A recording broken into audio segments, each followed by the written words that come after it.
Até a distância.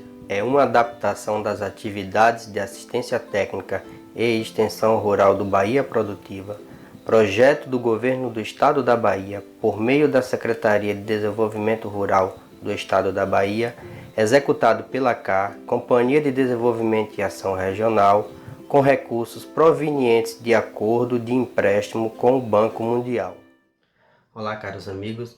Meu nome é Ivo Aragão, eu sou engenheiro agrônomo e faço parte da equipe de assistência técnica e extensão rural da Coopera. E dando seguimento às nossas videoaulas, hoje a gente vai trabalhar um tema de bastante relevância para os nossos agricultores, que é dando continuidade à questão da nutrição de plantas. E essa temática ela é de suma importância porque é através do processo de nutrição que o agricultor consegue subsidiar, ou seja, nutrir a planta, enfim, fornecer aquele nutriente que não está sendo suficientemente aportado através do solo. Então, através da adubação, a gente faz esse balanço, esse equilíbrio, né? A gente atende a demanda da planta. E a gente já gravou algumas videoaulas falando especificamente do solo e hoje a gente vai focar na adubação foliar. A adubação foliar ela é de suma importância, a gente vai destacar alguns pontos, vocês vão perceber que ela é uma alternativa importante e complementar à adubação de solo, né? É tanto que a adubação foliar, alguns anos atrás, era considerado luxo, era uma ação na agricultura que muitos consideravam desnecessários, e hoje a realidade é totalmente diferente. Pra vocês terem ideia, nos últimos 5 anos houve um aumento de mais de 20% da utilização de fertilizantes foliares, dada a relevância, né, o aporte de informação que se vem tendo nesse período, e com a informação cada dia está se comprovando a importância e a eficácia da adubação foliar. E aí a gente vai ver alguns pontos e alguns cuidados que devem ser levados em consideração na hora de executar essa prática nas suas propriedades. Como eu mencionei, esse é uma temática, né, transversal, então é uma temática que, sem sombra de dúvida, atende a todo o nosso público, os beneficiários, independente da cultura que se esteja trabalhando. Aqui a gente pode, ao longo, estar utilizando alguns exemplos de determinadas culturas, mas que pode ser aplicado a outras culturas. E o estímulo para a maior utilização de fertilizantes foliares está relacionado à profissionalização da agricultura, porque, graças a Deus, né, o Brasil está avançando e já avançou muito, e hoje é considerado o celeiro do mundo pela capacidade produtiva, mas não só o profissionalismo, mas os avanços, né, e plantios em cultivar áreas de baixa fertilidade. Então, ao passo que se diminui as áreas de alta fertilidade, tem que avançar em outras áreas, e para que a atividade ela tenha viabilidade de fato, ela tem que ter produtividade. E produtividade vai estar diretamente ligado a aumento, né? E esse aumento está relacionado à nutrição. Então, se os solos têm baixa fertilidade, o processo de correção evolutiva ele é mais intensificado. E aí, quando a gente fala de nutrição, não tem como a gente deixar de fora a questão da lei do mínimo, né? Ou lei de Liebig. Por quê? O que é que essa lei para a nutrição ela é tão importante? Pelo fato que ela deixa claro que a baixa ou a ineficiência de resultados em produtividades, quando se trata de nutrição, pode estar relacionado à deficiência de um único nutriente. E se for colocado um outro nutriente em excesso, em substituição àquele, a resposta ela não vem. É isso que, de forma bem simples, que a lei do mínimo ela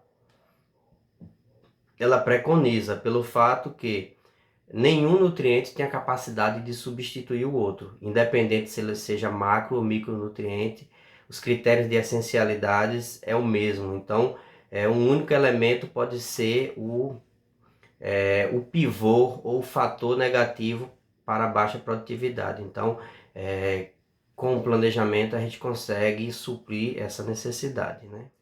Uma questão muito importante da adubação foliar é a questão da flexibilidade para a aplicação desse fertilizante. Pelo seguinte fato, por que flexibilidade? Se a gente conhece o ciclo vegetativo da planta, a gente conhece a região que ela está inserida, a gente tem análise, né, de solo, em áreas mais especializadas a gente tem informação de folha, também análise foliar. Então, e a gente conhecendo o ciclo da cultura, a gente sabe os picos de demanda que essa cultura tem por nutriente.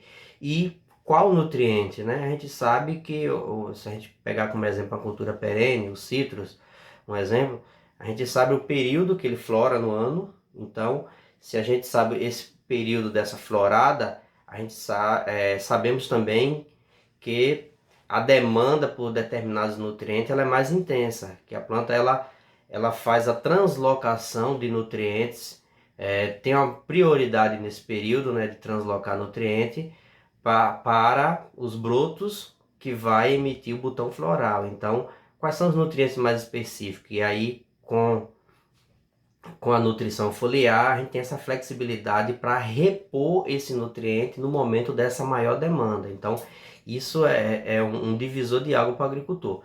Porém, se não for aplicado no momento correto, pode não surtir o efeito esperado. Então, isso está relacionado a monitoramento também.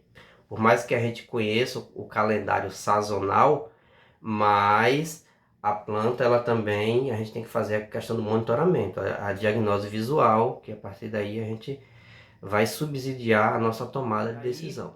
Tem outra questão muito importante da adubação foliar, porque o custo dos fertilizantes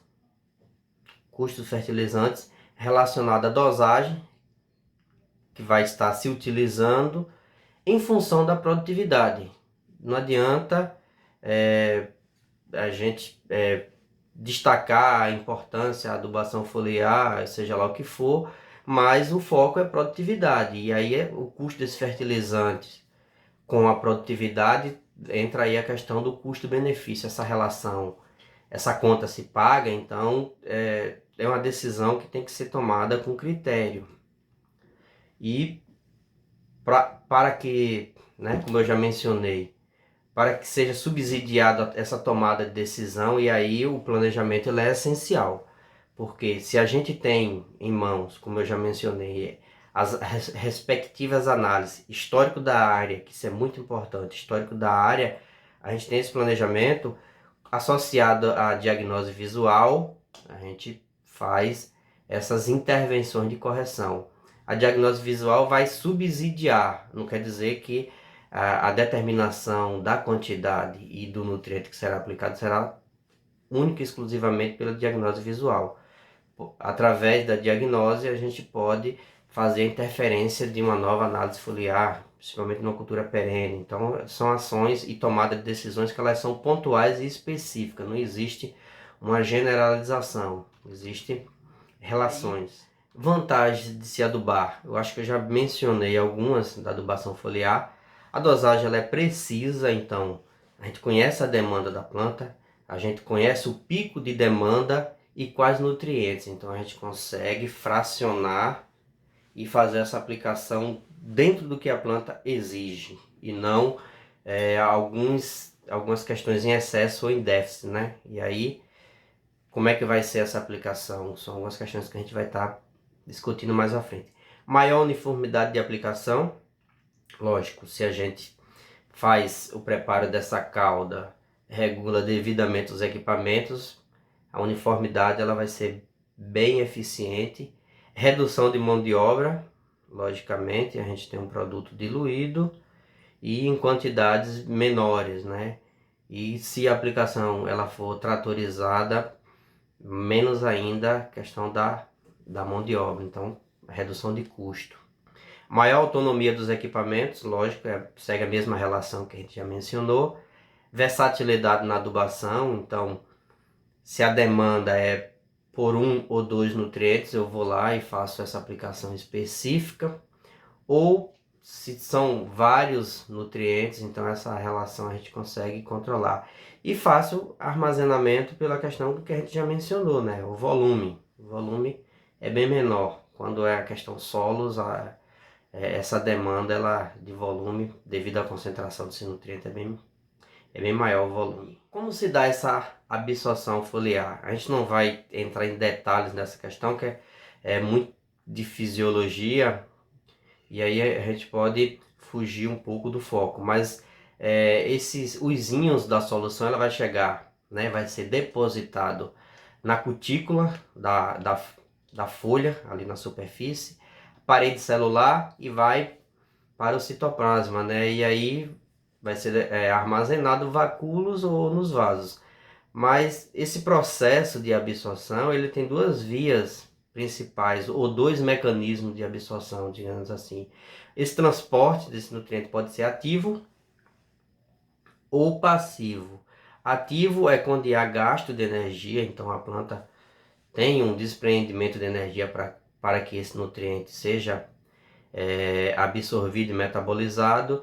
E o transporte passivo é aquele que não há despreendimento de energia.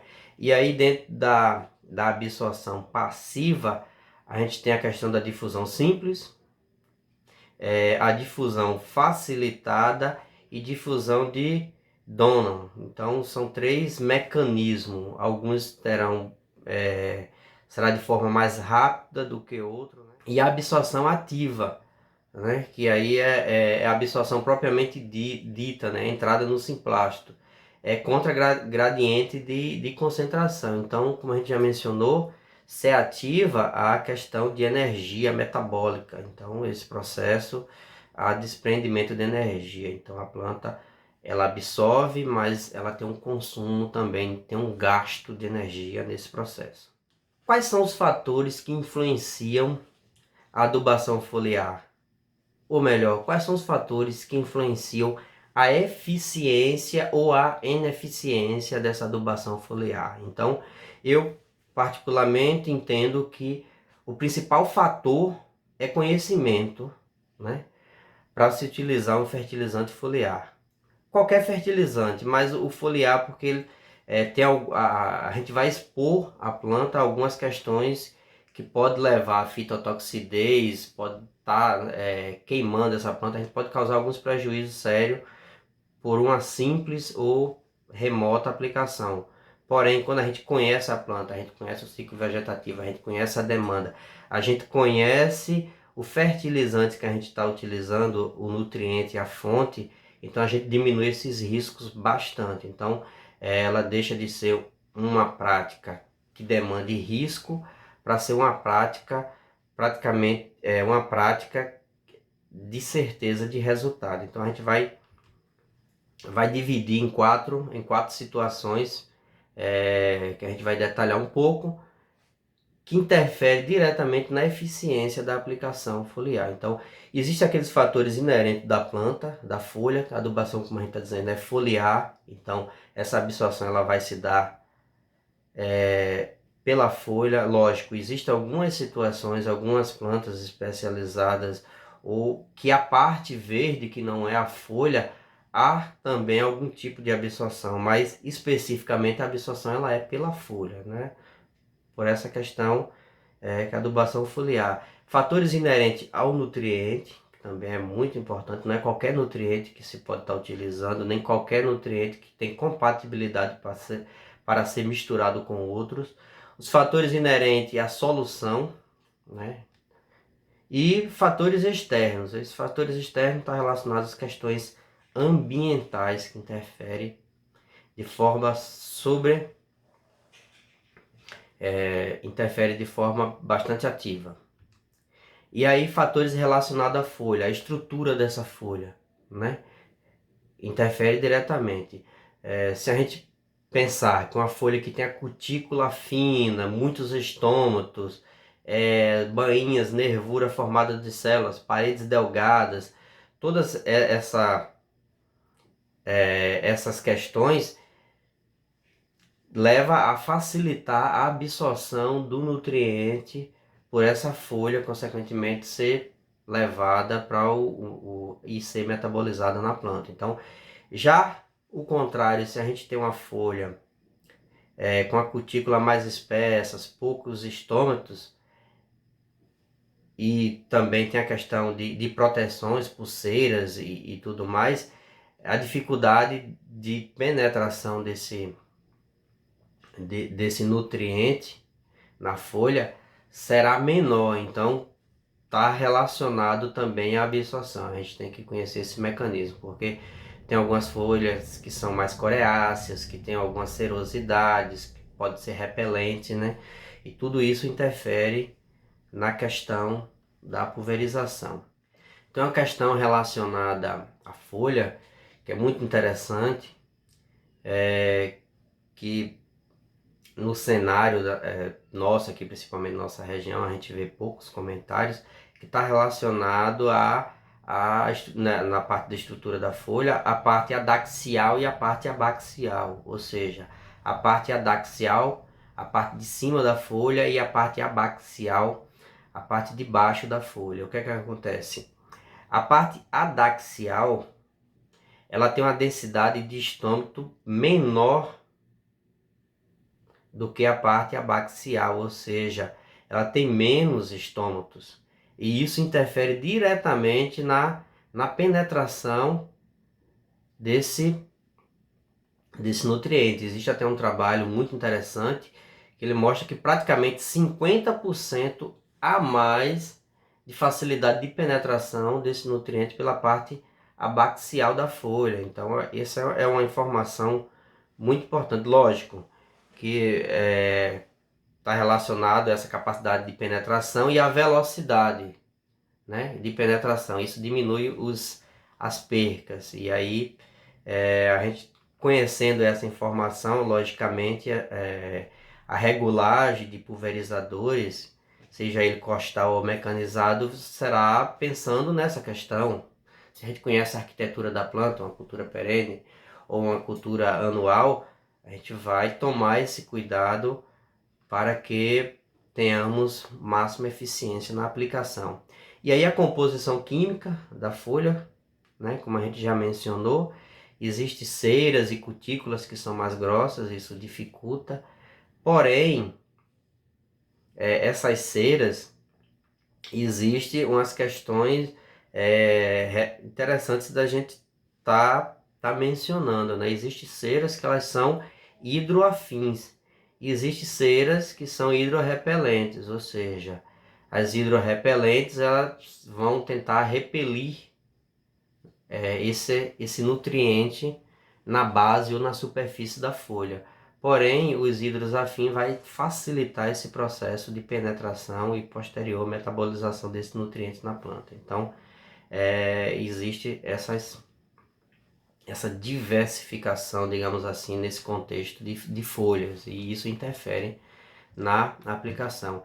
A idade da folha, logicamente, interfere. As folhas mais jovens têm a capacidade de absorção maior, são drenos dentro da planta, então tem uma demanda maior por nutriente e, consequentemente, tem uma maior facilidade de metabolizar e de absorver esses nutrientes. Fatores relacionados ao nutriente. Anteriormente a gente mencionava fatores relacionados à folha, característica de folha, mas fatores relacionados ao nutriente. E aí tem uma questão interessante que é a mobilidade desse nutriente.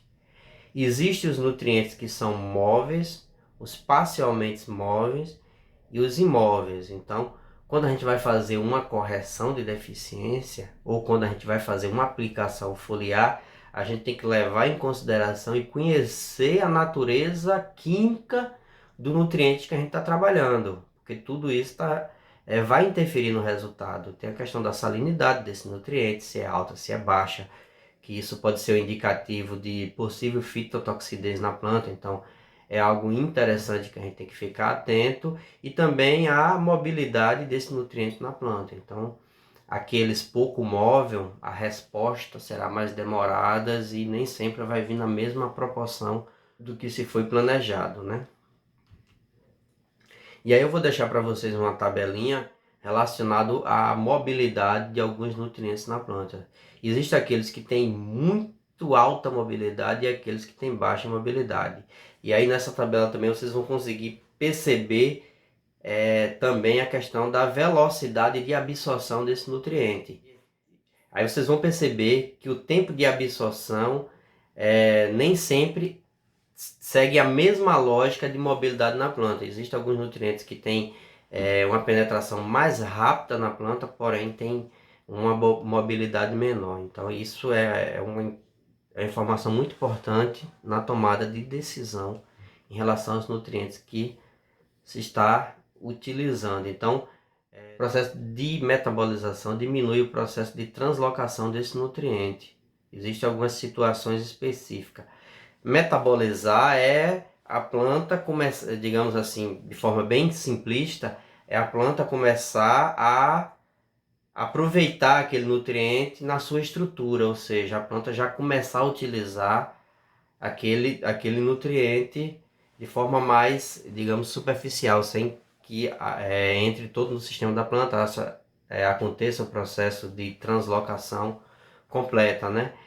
Um exemplo que a gente tem é o magnésio. O magnésio ele pode ser, já no Simplástico, ser incorporado, né, na questão da clorofila, que é a questão da cor verde. Então o magnésio é um nutriente muito importante na composição da clorofila, então já pode acontecer esse processo de metabolização já no Simplástico, de forma bem rápida. E a questão o nitrogênio também é um exemplo, né, incorporado ao ácido indol 3 acético, que é o AIA. E aí, outro ponto importante dos nutrientes é a questão da interação. Sabemos que alguns nutrientes são antagônicos, né? Ou seja, não pode ser utilizado juntos, ou pode ser utilizado, mas eles podem interferir na absorção do outro nutriente. Às vezes,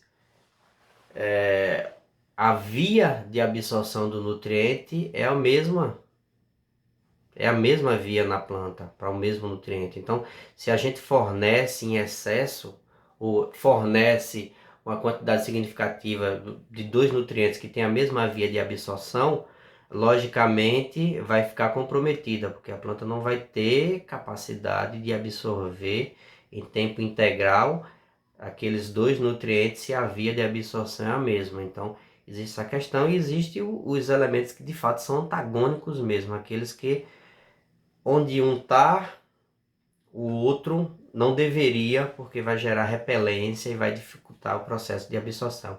E existem os sinérgicos, ou seja, nutrientes que potencializam o resultado do outro, né? Isso é uma informação muito interessante, porque a gente pode melhorar bastante os nossos resultados nas aplicações quando a gente utiliza nutrientes que são sinérgicos no processo de absorção. Logicamente, a gente tem que ver a questão do custo-benefício, se a planta está demandando aquele nutriente, para que a gente não esteja imobilizando recursos sem necessidade, né? Porque não é a demanda real daquele momento. E aí outros fatores que está relacionado, que é a questão das soluções, né, de pulverização. A gente já falou de folha, do nutriente, mas essas soluções pulverizantes, ou seja, essas caudas de pulverização, a gente tem que conhecer essa questão, porque uma informação muito importante está relacionada à solubilidade. Não é qualquer nutriente que a gente vai poder utilizar para a pulverização, ou melhor, não é qualquer fonte de nutriente que a gente vai utilizar na pulverização, porque a solubilidade pode ser muito baixa. Então, se a gente projeta, calcula, né, faz um planejamento de uma quantidade de nutriente e a solubilidade ela não consegue atingir, né, o que era esperado na cauda, vai ter a retenção, né? De uma certa forma vai sobrar uma quantidade desse nutriente e vai sobrar também a parte de sujidade, né? A parte inerte que não vai ser solubilizada, ou seja, não vai ser dissolvida, e isso pode gerar um problema de entupimento. Então interfere dentro da eficiência como um todo. Então na hora de preparar a calda, né, que a partir do momento que a gente incorpora, mistura todos esses processos, está relacionado à calda, né? Também vou deixar uma tabela de compatibilidade para que vocês vejam a importância. Muito interessante, que é a questão dos surfactantes, né? Por que a utilização de surfactantes? Eles quebram a tensão superficial, facilita, né? Para que a gota dessa calda ela espalhe mais facilmente sobre a superfície desta folha, né?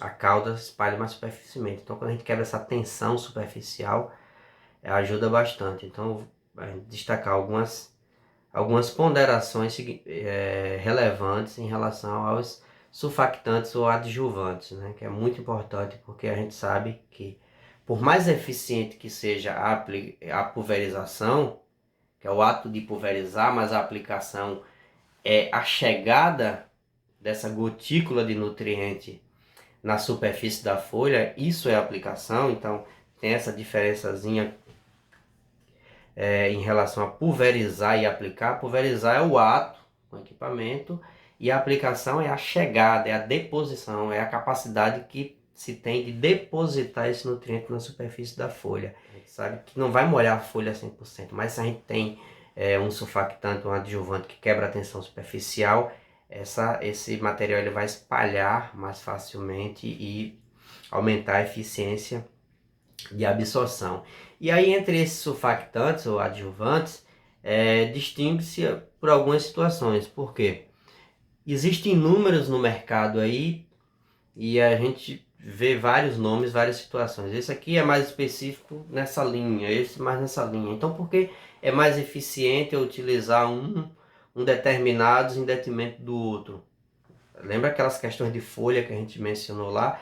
Existem as folhas que tem uma cera, existem outras que não tem, existem folhas que são mais coriáceas, existem folhas que são mais tenras. Então tudo isso interfere na absorção, interfere também na tomada de decisão da escolha de qual é eficiente, né? Qual o melhor adjuvante. Então existem números no mercado e aí existem algumas ponderações importantes. Entre esses surfactantes existem os espalhantes, e aí é aquele que tem mais a função de romper a tensão superficial, né? Quebrar aquela resistência para que a gotícula seja absorvida pela folha. Existem os molhantes, que aumenta a adesão da água à cutícula, então ajuda para que ela fique, né? Um quebra a tensão superficial, o outro ajuda para que fique retido ali na superfície. E ainda tem o adesivo, que tem a função de película, né? Protetora, né? E consequentemente, né? Seguindo, vocês veem que são bem parecidos as definições. Os umectantes dificultam a evaporação da água. Então, a folha não perde água, está aplicado superficialmente ali, você aumenta a eficiência da absorção. Existem os dispersantes, que são estabilizadores de suspensões sólidas. Então, lá dentro daquela solubilidade que a gente mencionou, né, vai contribuir também nesse processo. E os emulsionantes, que separa a gotícula de óleo. Como a gente mencionou, esses surfactantes eles são muito importantes na hora de fazer uma pulverização foliar, porque a gente vai potencializar o resultado da calda, ou a gente vai potencializar a entrada desse nutriente. Alguns fatores relacionados à calda também é a questão da estabilização de pH, né? O pH interfere também, ou seja, uma calda mais ácida ou menos ácida vai interferir, então isso depende do nutriente que se está trabalhando, é aquela questão que a gente vem batendo, a gente tem que conhecer o produto que a gente está utilizando. Além de conhecer as características da planta, a gente tem que conhecer o que estamos aplicando. A partir daí, a gente vê se tem a necessidade também de se utilizar um estabilizador de cauda, para que haja maior eficiência da absorção do nutriente. Tem uma tabelinha que é muito utilizada em solo, mas também se aplica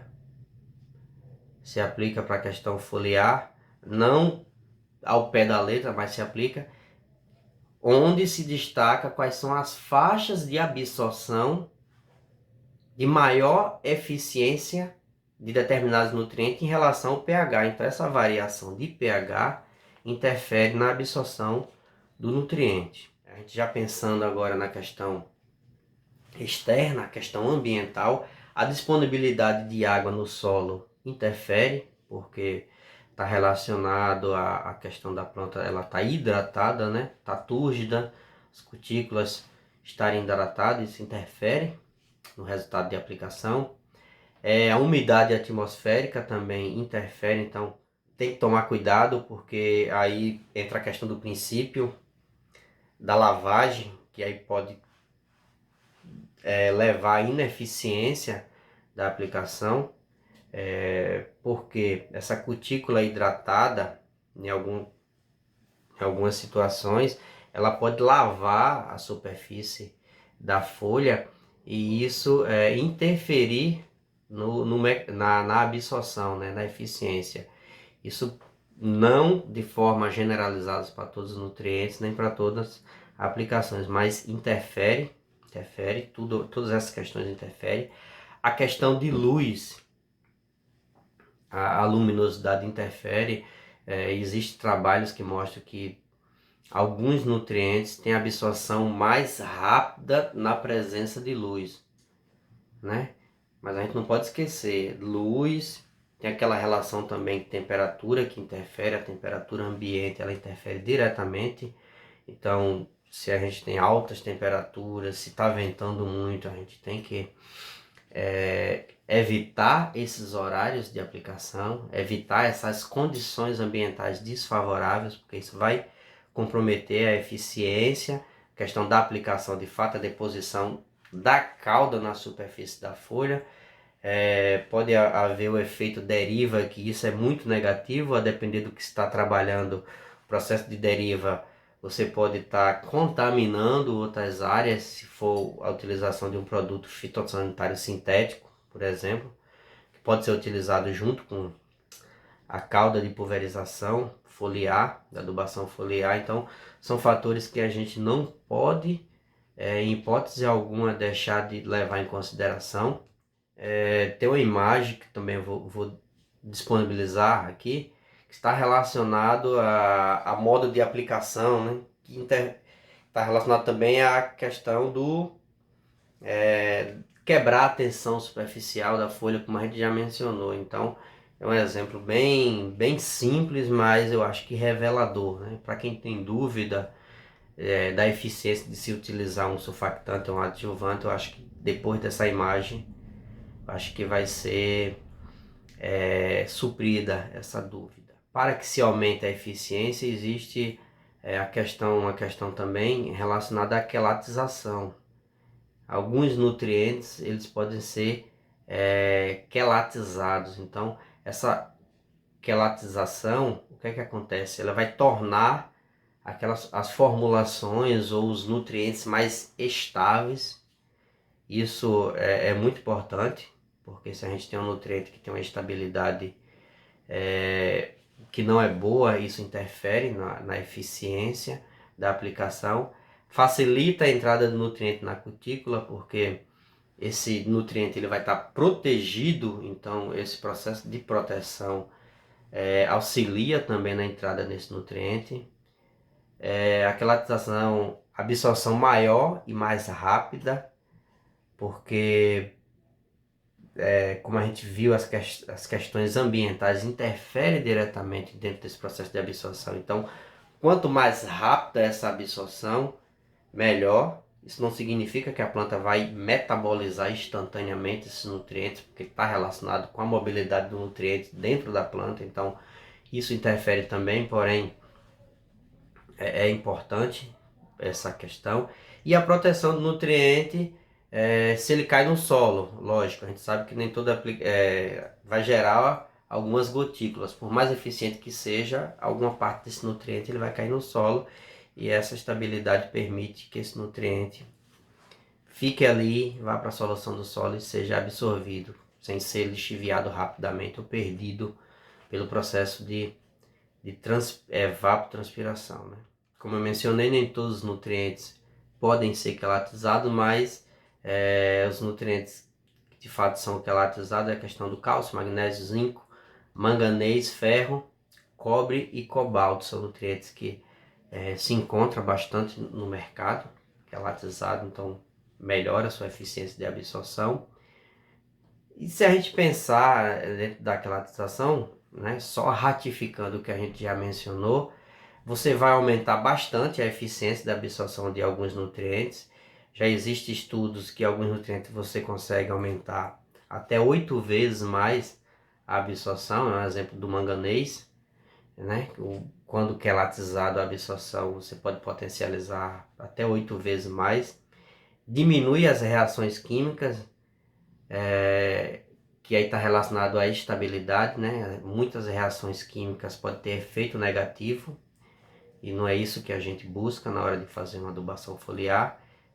Maior estabilidade, consequentemente, são compatíveis com a maioria dos produtos fitossanitários, né?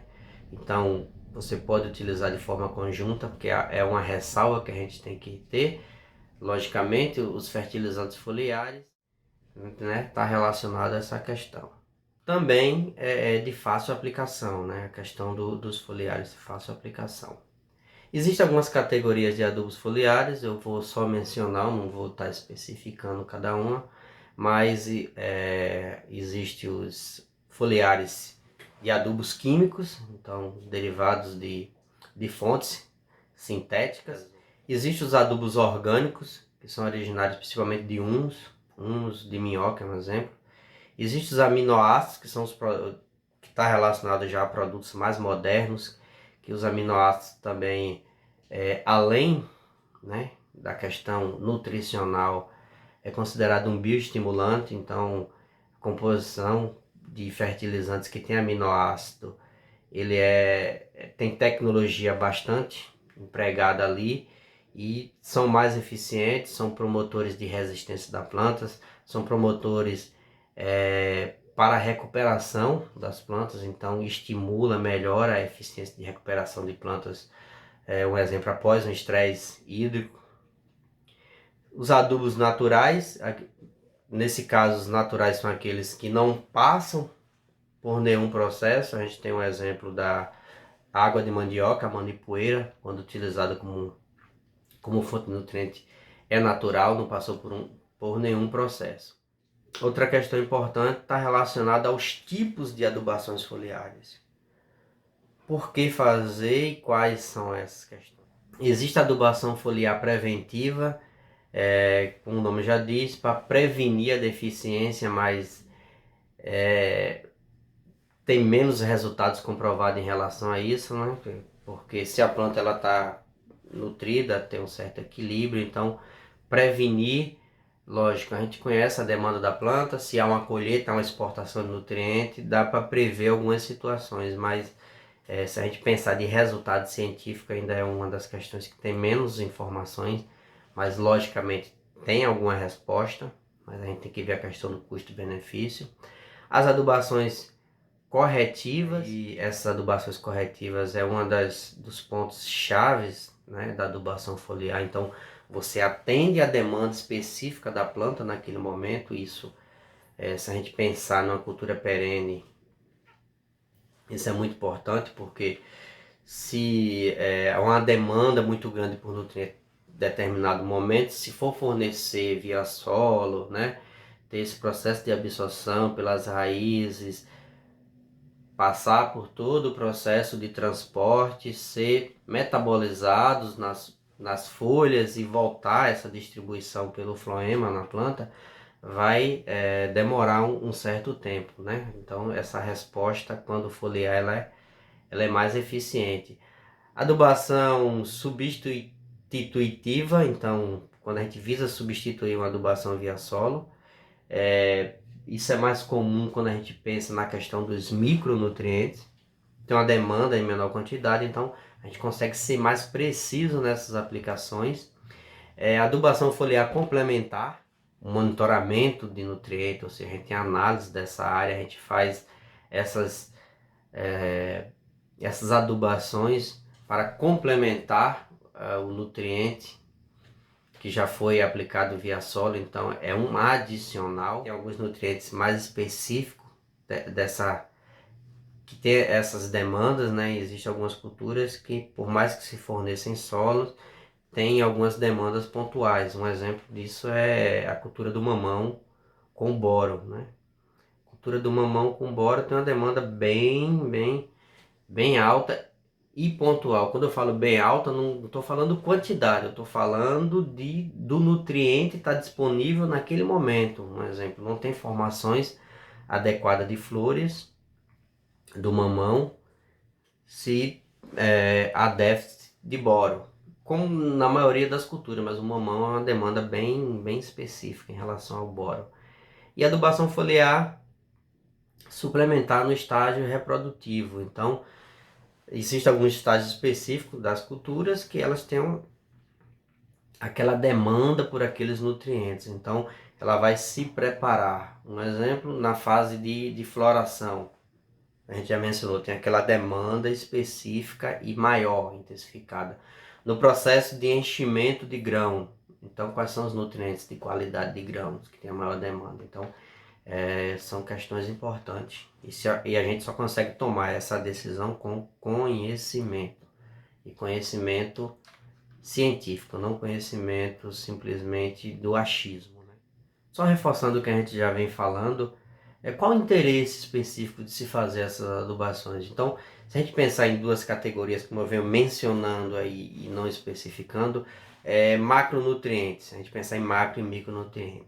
Macronutriente, o interesse é mais naquele momento complementar, né? Se tem uma demanda por um volume, né, maior, os macro, como o nome já diz macro, né? Tem essa demanda maior por nutriente, fornecimento via solo, a gente vai conseguir fazer esse fornecimento. Já a gente pensar nos micronutrientes, então pode-se corrigir essa deficiência mais prontamente. Então, pela facilidade de se aplicar esse micronutriente, o interesse já pode ser específico, foliado que via solo, né? Pela quantidade, né? e a precisão de aplicação. Seguindo nesse nosso recordado que a gente vem destacando até aqui, característica desejável dos adubos foliares, como a gente já mencionou, né? Só para a gente relembrar, antes que a gente feche essa discussão aqui. A solubilidade em água, isso é um fator que a gente destacou lá, já destacou bastante. Ser compatível com defensivos. Por que ser compatíveis com defensivos? A adubação foliar, a gente deve pensar, eu já mencionei isso em alguns momentos, a gente deve pensar na adubação foliar como uma ação complementar e que possa ser realizados junto com o controle fitossanitário, porque a gente diminui o custo de aplicação. Em uma única aplicação faz as duas ações dentro do planejamento. Logicamente, que dentro de uma demanda não vai se esperar a necessidade do controle fitossanitário, mas se for planejado para acontecer de forma simultânea, o custo operacional ele vai despencar. Não cause fitotoxidez à planta, então vamos selecionar muito bem nossas fontes para diminuir o risco de fitotoxidez, porque quando ocorre a fitotoxidez, o efeito ele é contrário ao que se planejou. A gente planejava ter um resultado positivo. Quando gera fitotoxidez, a gente tem um estresse gerado na planta que pode haver algumas perdas, né? Algum abortamento de fruto, flores, queimar folhas novas. Então existem problemas que podem ser gerados. Ser de fácil manuseio, lógico, A gente não vai pensar num produto que gere ou traga dificuldades para a gente e possuir custo-benefício favorável. Isso é indispensável. E assim, nessas informações que a gente traz, essas discussões, elas são importantes para a gente estar buscando melhorar a qualidade da nossa produção e, consequentemente, também a produtividade para que gere mais resultados, né, nas atividades agrícolas dos agricultores que a gente acompanha e dos agricultores do modo geral, porque a atividade só se sustenta se tiver, se ela for rentável, se ela trouxer retorno. Então, a informação da utilização dos adubos foliares é a questão de qualificar mesmo a produção e buscar proporcionar aos nossos agricultores, aos agricultores do modo geral, informações para que eles melhorem seu processo de produção, para que os resultados cheguem e a gente tenha um produto que o mercado queira de fato e tenha produtividade para justificar. Porque a gente sabe que o produto final está relacionado a acúmulo de nutrientes, e esses nutrientes ou ele vem naturalmente do solo ou é complementado pelos agricultores no processo de adubação. Então essa adubação via solo e mais uma alternativa é a questão via foliar, que traz aquelas vantagens e aquelas benécias que a gente já mencionou anteriormente. Então, é nesse sentido que a gente traz essa discussão para tentar subsidiar os agricultores, principalmente os agricultores do projeto Bahia Produtiva, para que melhore seus resultados e consiga alcançar ainda mais os mercados consumidores. E assim, a gente finaliza por aqui essa videoaula, mas a gente se disponibiliza para maiores informações e esperamos que essa informação ela seja útil e possa ser aplicada e replicada nas suas propriedades, porque a informação boa é aquela informação que traz resultado e que é utilizada pelo número maior possível de pessoas, no caso de agricultores. Então, valeu e até a próxima. Até a distância. É uma adaptação das atividades de assistência técnica e extensão rural do Bahia Produtiva, projeto do Governo do Estado da Bahia, por meio da Secretaria de Desenvolvimento Rural do Estado da Bahia, executado pela CAR, Companhia de Desenvolvimento e Ação Regional, com recursos provenientes de acordo de empréstimo com o Banco Mundial.